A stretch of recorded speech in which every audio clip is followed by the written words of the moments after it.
So the Fed just made a decision to keep rates the same. And it's not at all shocking because they've come down three consecutive meetings in a row of a quarter point. So maybe we were due for a pause. If you think about it, that's 0.75% interest come down in the last, 4 or 5 months?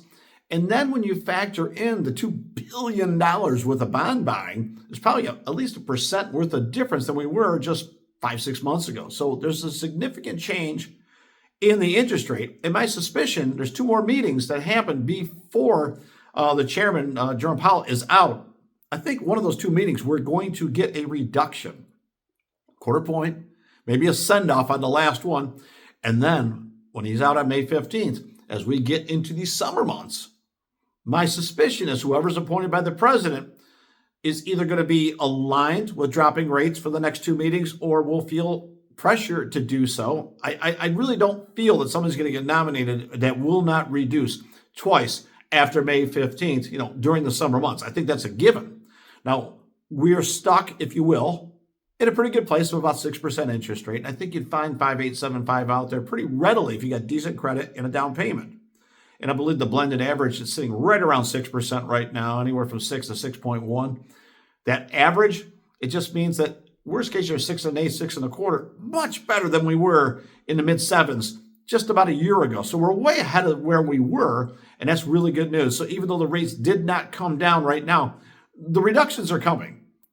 And I don't believe at this point that there's anything to stop the market from ascending upwards over the next couple of months.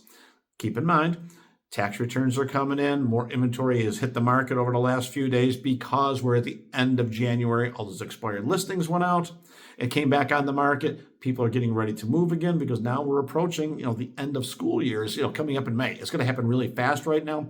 So inventory is going to increase. We'll get an interest rate reduction to go along with it. But I think the rates are good enough right now to get the market moving. So while we did not get a rate reduction, one's on the way.